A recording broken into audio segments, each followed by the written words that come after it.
दिनेश बजाज जी जवाब दीजिए दिनेश बजाज जी, ये वफादार अफसर, वफादार अधिकारी, और अगर मैं यहाँ पूर्व प्रिंसिपल की बात करूँ सर, तो बताइए ना मुझे इनकी वफादार। क्या आप अभी भी माता पिता बनने का सपना देख रहे हैं? अपोलो फर्टिलिटी के साथ अपने माता पिता बनने का सपना पूरा करें। मुफ्त परामर्श के लिए 9953975611 पर कॉल करें। किस कीमत पर और किस हद तक इनको कीमत चुकाई जा रही थी सर, कि इनका आरोप, शिकायतें मिलती हैं इनके खिलाफ, लेकिन एक्शन नहीं, कोई कार्रवाई नहीं, तबादले होते हैं इनके, लेकिन 48 घंटे के बाद दोबारा से इन्हें वही नियुक्ति दे दी जाती है। इनकी जगह जो दूसरे प्रिंसिपल्स लाए जाते हैं उनको चार्ज ही नहीं संभालने दिया जाता है। यहां तक कि सर आपके टीएमसी के अपने पूर्व सांसद शांतनु सेन, आप ही की पार्टी के सांसद पूर्व शांतनु सेन, वो खुद कहते हैं सर कि प्रिंसिपल के खिलाफ शिकायतों पर सरकार ने तब कुछ क्यों नहीं किया। इस सवाल का जवाब कौन देगा? दिनेश बजाज। देखिए, शांतनु साहब ने क्या कहा वो आप सबके सामने है। वो क्यों बोले हैं, उसके पीछे क्या स्वार्थ है, वो वहाँ के पहले अध्यक्ष रह चुके हैं रोगी कल्याण समिति के। अब स्वार्थ हो गया, उससे हटाया गया था। आप तो बताइए ना मुझे, आप लोगों का स्वार्थ क्या था? क्यों इतने मेहरबान इस प्रिंसिपल पर, जिसके खिलाफ इतनी शिकायतें मिल रही थी, बार बार उसको वहीं पर प्रिंसिपल क्यों बनाया हुआ था? क्यों गद्दी सिंहासन पर बिठाया हुआ था? सीबीआई अरेस्ट क्यों नहीं कर रही उनको? हम तो ये कह रहे हैं आपको। नहीं सर, आपने सुना नहीं अभी? तो यहाँ पर जो पूर्व पुलिस अधिकारी, वरिष्ठ वकील ने जवाब दिया आपको कि सीबीआई अरेस्ट क्यों नहीं कर रही है। ये जो आप दलील दे रहे हैं यहाँ पर, ये कितनी बेबुनियाद दलील है। आपने उनके जवाब नहीं सुने? दोबारा सुनवाऊं आपको? नहीं, आज सीबीआई केजरीवाल जी को अरेस्ट कर सकती है डाउट के अंदर में, लेकिन वो क्या कि वो टेम्पर कर सकते हैं वो मुख्यमंत्री बोल करके, किंतु यहाँ पे संदीप घोष को नहीं कर सकते हमारे। वो इतना पावरफुल आदमी है सर। लगातार 7 दिन से पूछताछ भी तो हो रही है ना उसको, 88 घंटे उससे पूछताछ हो चुकी है। आज भी अभी कहाँ है संदीप घोष जब आप और मैं बात कर रहे हैं? अभी भी सीबीआई दफ्तर में ही बैठा हुआ है ना सर, सवाल जवाब ही हो रहे हैं ना वहाँ पर। शशिकांत जी जवाब देंगे। आप जो सवाल पूछ रहे हैं ना, आप जो सवाल पूछकर अपनी ढाल बनाने की कोशिश कर रहे हैं, उसका जवाब आपको शशिकांत जी देंगे। सुनिए, आइए शशिकांत जी, सीबीआई गिरफ्तार क्यों नहीं कर रही? वो इसी को ढाल बना रहे हैं। देखिए, सबसे पहले तो मैं कहना चाहूँगा कि उस हॉस्पिटल में जो इस प्रकार की घटनाएं होती रही थी, आई एम श्योर ऐसे हो सकता है सीबीआई इंक्वायरी में आता कि ऐसे और भी पीड़ित हैं। उसके बाद मैं समझता हूँ एज ए पुलिस ऑफिसर कि वहाँ पे जो हॉस्पिटल पे जो वैंडलिज्म हुआ है, जो ऐसे लोग जो आकर के सीबीआई को बयान देने की कोशिश करते, एज ए पुलिस ऑफिसर मैं क्लियरली देख सकता हूँ कि वो भी इंटिमिडेट हो गए होंगे। बहुत मुश्किल है उन लोगों का बाहर आना और सीबीआई के साथ सहयोग करना। और लास्ट पॉइंट, ये जो व्यक्ति है जिसने ये रेप का भी अभी तक जो दोषी है, मेरा मानना है कि शायद ऐसे और भी दोषी निकलेंगे, इसका सीधा संपर्क था पुलिस में। और जो आपने देखे होंगे ऐसे वीडियो और भी थे कि कोई व्यक्ति था एएसआई, प्रेस ने कोशिश करी, बात करने की कोशिश की, वो दौड़ता रहा। तो इसमें नेचुरली पुलिस की भूमिका तो है ही, और उसके अलावा मैं समझता हूँ कि इसमें एक सिस्टमेटिक कोई इस प्रकार की कार्रवाई चल रही है कि लोगों को इंटिमिडेट कर दिया जाए कि वो सीबीआई के पास अपनी बयान देने ना आए। Thank you. ठीक है, आइए प्रियंका टब्रेवाल जी, यहाँ पर बार बार टीएमसी की तरफ से कहा जा रहा है कि साहब जो राजनीतिक विरोधी हैं, दिल्ली के मुख्यमंत्री का वो नाम ले रहे हैं कि सीबीआई उनको तो गिरफ्तार कर सकती है। फिर इस मामले में जिसको लेकर बीजेपी इतनी आक्रामक है, सीबीआई जांच कर रही है, तो डॉक्टर संदीप घोष की गिरफ्तारी क्यों नहीं? देखिए, मैंने एक चीज बार बार कही है कि इनका ऐसा सोच है, क्योंकि ये पुलिस को चलाते हैं पश्चिम बंगाल में, तो ये सोचते हैं कि केंद्र सीबीआई को चला रहा है, जबकि पुलिस और सीबीआई दोनों ही इंडिपेंडेंट होनी चाहिए। मगर पश्चिम बंगाल में ऐसा है नहीं, इसीलिए इनकी सोच वहीं पर जाकर रुक जाती है। मगर इनकी जो अपेक्षा सीबीआई से है वो बिल्कुल पूरी होगी रोमाना जी, क्योंकि मैं आपको बता देती हूँ कि पश्चिम बंगाल में जब बख्तुई कांड हुआ, जहाँ बच्चों और औरतों को जिंदा जला दिया गया, तो उनके जो भी अक्यूज थे उनको सीबीआई ने पकड़ा, आज वो जेल में है। इनके जो मंत्री हैं, जो पार्थो और अपा अर्पिता, उनको सीबीआई ने पकड़ा, वो भी जेल में है। इनके जो दूसरे मंत्री थे, जो फूड मिनिस्टर थे, ज्योति प्रियो मलिक, जब उनका सब कुछ एविडेंसेस सामने आया, उनको पकड़ा, वो अभी भी जेल में है। तो बजाज जी, आप थोड़ा पेशेंस रखिए, सबूत इकट्ठा होते ही ये भी अंदर जाएंगे, और अकेले नहीं जाएंगे, इस मंत्रालय से जुड़े हुए और भी जो हैं वो भी अंदर जाएंगे, क्योंकि ये स्कैम खुलेगा। आपको एजुकेशन स्कैम की आदत है, आपको फूड स्कैम की आदत है, आपको कोल स्कैम की आदत है, और ये हॉस्पिटल और हेल्थ स्कैम भी होगा। तो इससे जुड़ी हुई जो मंत्री खुद मुख्यमंत्री है, तब उनकी जवाबदेही रहेगी, उनको बताना पड़ेगा। रुमाना जी, मैं 1 मिनट का समय और लूंगी, जल्दी 1 मिनट का समय और लूंगी।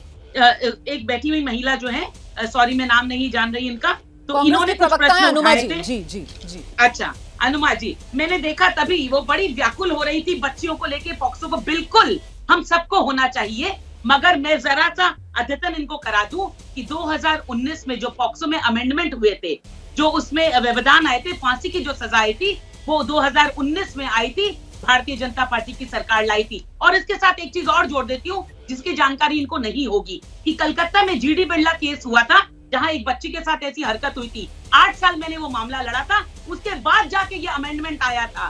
तो ये भी भाजपा के एक कर्मी के लड़ने की वजह से आया था। जबकि अजमेर 1992 केस का अभी 6 दिन पहले जो कन्विक्शन हुआ है, उसमें जो आरोपी है जिनको आजीवन कारावास हुआ है, फारूक चिश्ती, नफीस चिश्ती और अनवर चिश्ती, तीनों ही कांग्रेस, यूथ कांग्रेस के प्रेसिडेंट, वाइस प्रेसिडेंट और सेक्रेटरी थे। मैम अब देखिए, इनकी मैं पीड़ा जो कलकत्ता है, पर बात कुछ कर रही थी और समझ अनुमा आई। जी जब मुझे महाराष्ट्र लेकर जा रही थी मैंने उनको टोका। अब यहाँ पर आप कलकत्ता की बेटी की बात पर, यहाँ पर अब आप जब देश भर की बात करेंगी मैम, फिर आप भी तैयार हो जाइए कुलदीप सेंगर से लेकर बृजभूषण तक जवाब देने के लिए। फिर मैं खोल देती हूँ मैडम चर्चा, फिर आप आइए ना खोलकर। फिर आप मुझे बताइए कि बदलापुर में इतनी अनियमितताएं क्यों हुई मैडम? वहां पर 13 तारीख को घटना होती है और वहां पर एफआईआर तब जाकर होती है जब वो परिवार वाले जो हैं वो लोगों के साथ सड़क पर उतरते हैं, वहां पर रेलवे ट्रैक को हॉल्ट किया जाता है। और आप मुझे ये बता दीजिए मैडम कि दोषी रेप का राम रहीम, उसको क्यों पैरोल पर पैरोल मिलता है?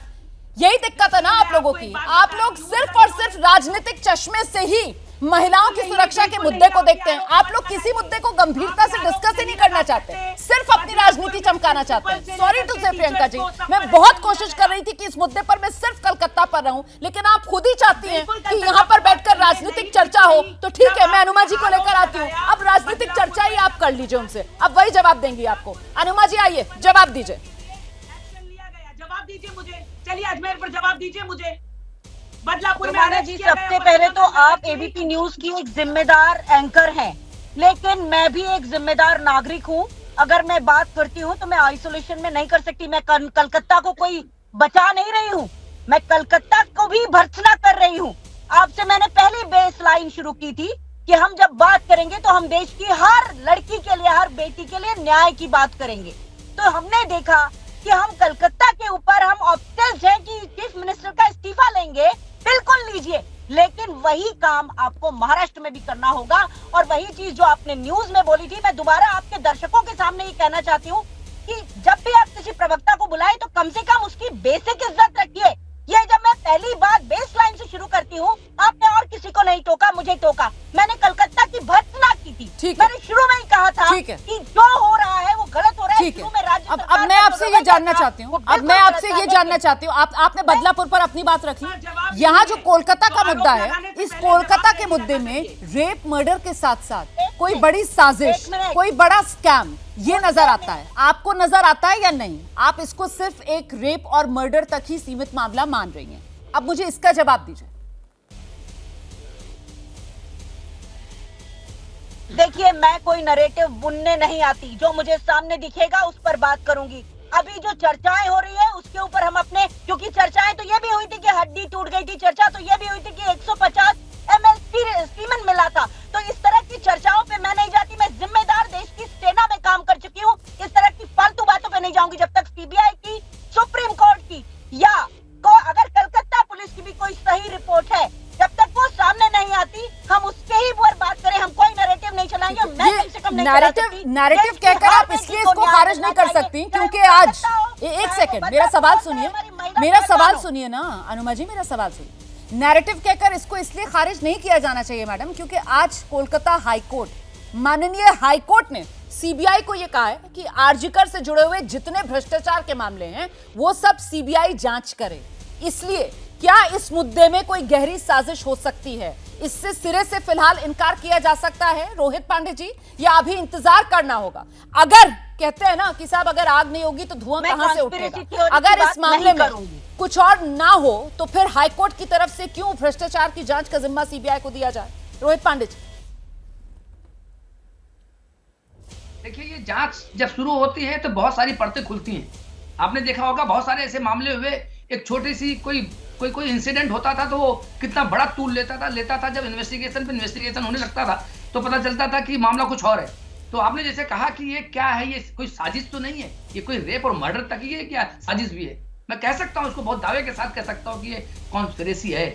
इसलिए कॉन्स्पिरेसी है, इसमें आप देखा होगा आपने कि इसमें एक किसी एक्यूज्ड को या उन पूरे प्रशासन को या सिस्टम को एक पॉलिटिकल प्रोटेक्शन मिल रहा है। बिल्कुल। जैसे ही घड़ी का काटा दोपहर 2:30 पे आए, बबीता जी का दिल सास बहू साजिश के लिए मचल जाए।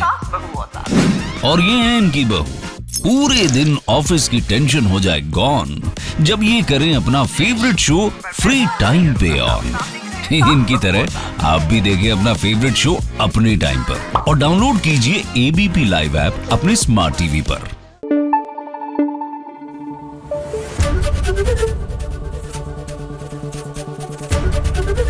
एबीपी न्यूज आपको रखे आगे।